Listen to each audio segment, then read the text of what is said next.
नमस्कार जय हिंद प्यारे साथियों, कैसे हैं आप सभी लोग। मैं उम्मीद करता हूं आप सभी लोग बहुत अच्छे होंगे। आप सभी लोगों का बहुत बहुत स्वागत है आपके अपने बिहार उत्कर्ष परिवार में। देखिए, कुल मिला के बीटीएससी के तहत 1000 से अधिक पदों पर नोटिफिकेशन निकाली गई है, मगर इसमें ना अलग अलग कैटेगरी की वैकेंसी हैं।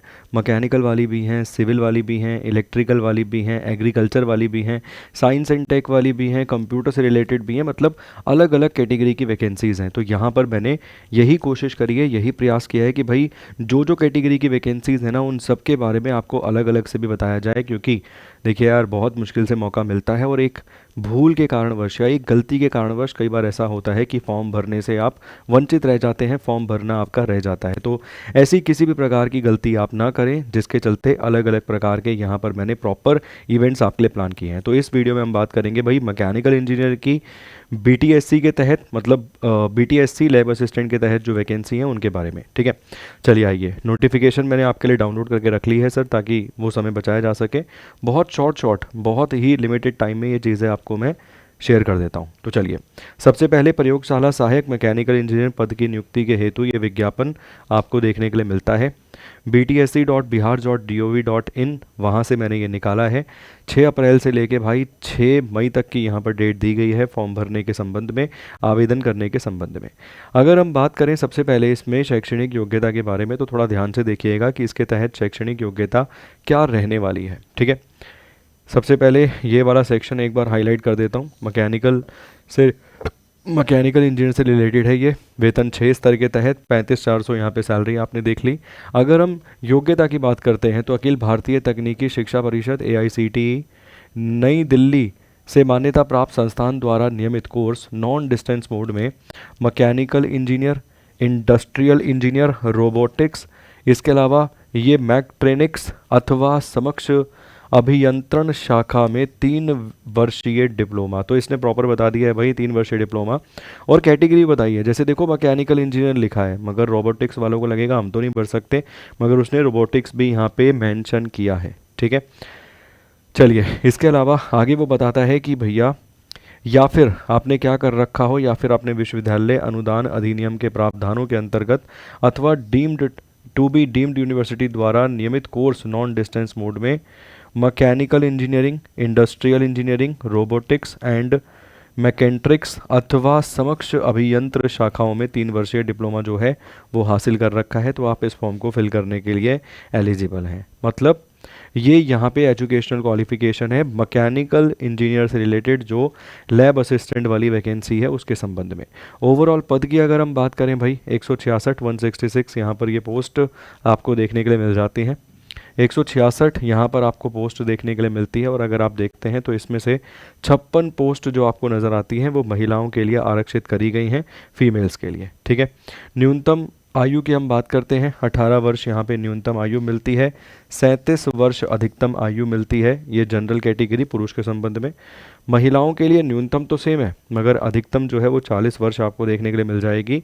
और जो रिजर्व कैटेगरी है भाई साहब, उनके लिए जो रिलैक्सेशन दिया जाता है वो रिलैक्सेशन यहाँ पर आपको देखने के लिए मिलेगा ही मिलेगा। ठीक है, अब आती है चयन प्रक्रिया कि इसमें भी चयन प्रक्रिया आपकी क्या रहने वाली है। तो देखो भाई, चयन प्रक्रिया के लिए एक आपका पेपर कंडक्ट करवाया जाएगा, CBT एक आपका होगा सर, जिसमें कुल मिला के 100 प्रश्न, 100 क्वेश्चंस आपको देखने के लिए मिलेंगे।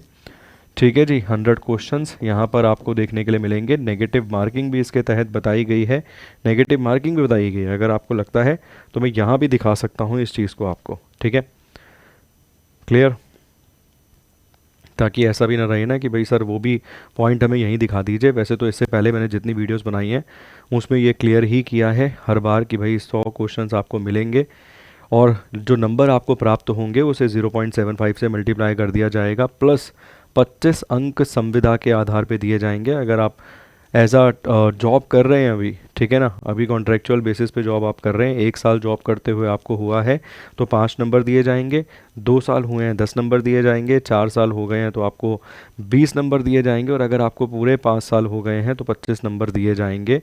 किसके तहत? संविदा के तहत। ठीक है जी, तो ये सारे के सारे पॉइंट्स जो है ना इस पूरी नोटिफिकेशन के तहत प्रॉपरली बताए गए हैं, मगर मैं फिर ये कहूँगा कि सबसे इम्पॉर्टेंट जो पॉइंट है ना इसमें वो शैक्षणिक योग्यता, एजुकेशनल क्वालिफिकेशन आपको पता होनी चाहिए, क्योंकि बाकी की चीज़ें जो हैं वो सेम ही आपको देखने के लिए मिलती है, बट एग्ज़ाम का सबका पैटर्न, पेपर का पैटर्न सही है बट सिलेबस सबका डिफरेंट होगा, इसलिए सिलेबस अगर आप देखेंगे तो अभी जारी नहीं किया गया है। ठीक है, ये यहाँ से आप देख सकते हैं, यहाँ से आपको ये लिखा हुआ मिल रहा है। क्लियर?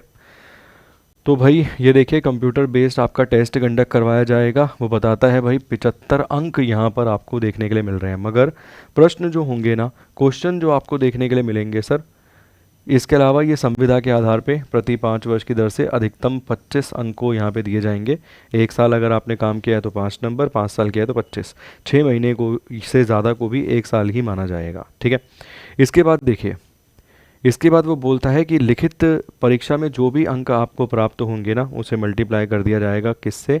उसे यहाँ पर मल्टीप्लाई कर दिया जाएगा सर अपना 0.75 से। किससे मल्टीप्लाई कर दिया जाएगा सर? 0.75 से। ऐसा क्यों?